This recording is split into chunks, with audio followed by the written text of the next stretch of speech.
Patapusin natin, patapusin natin. Isang delo, alam mo, may kamukha ka. Isakla. Mukha ka sotang bastos, tanga.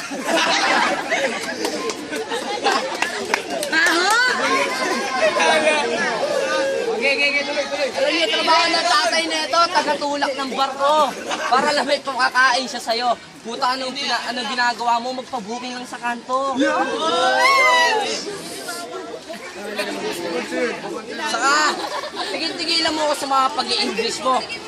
Pag ako nabasa sa'yo, dadaling ka sa McDo.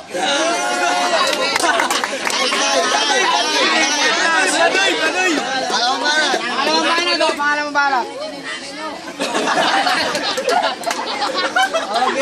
Utang na, walang kalatoy-latoy yung mga sinabi mo. Ayan, may toyo ka na naman sa ulo.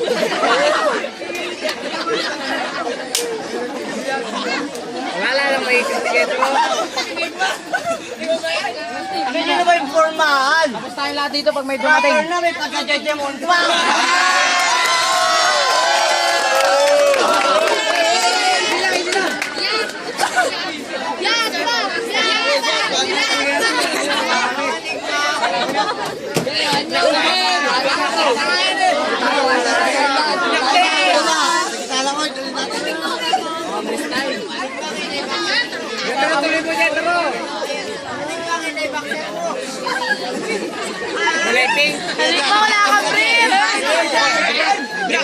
Tapos sabi niya pa nung last battle namin, pag nakain daw ako, salip na kumain, tayo ng tae. Utang na, di totoo yun. Kaya ako namamayat, araw-araw mo ako sinutso pa!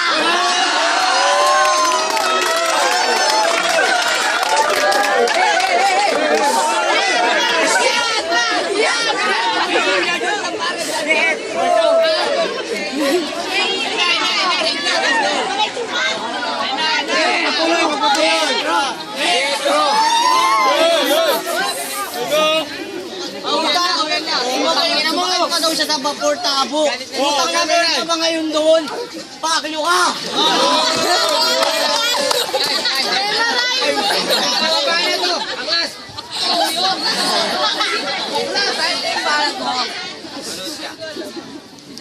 Bibigyan mo na naman ako ng isang win. Di dapat Jetro tawag sa'yo, dapat sa'yo dancing queen.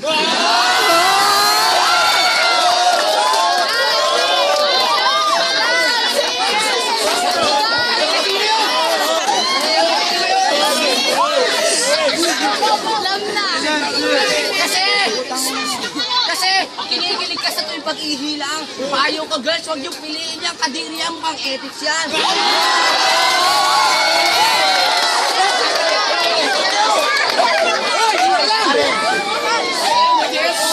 May awak naman na si Guapo ko kesa dyan. Gusto niyo makarinig na ito. Ay, silipin niyo si Sir dyan. Okay, doon tayo kasi sa kainan.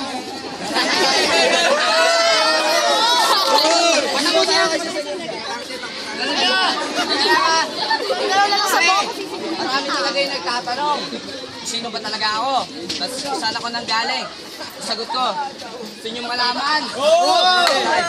Do, kilalanin mo ang dalabas sa sumulat magulat ang ideya sa nasa ganyan ilalangan yung iugapan ng kala ko sabi, let's go ko yun, tapos sa balik, patong ang mga papuri nyo sa akin lahat, ulo nyo tagahanga, patulo ko yung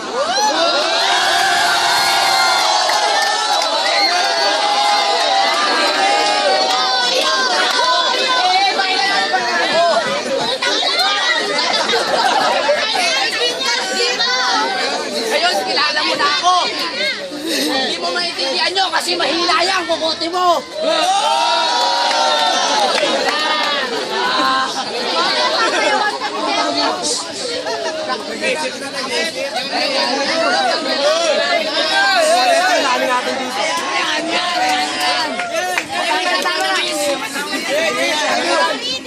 Kahit pa yan, meron yan advantage.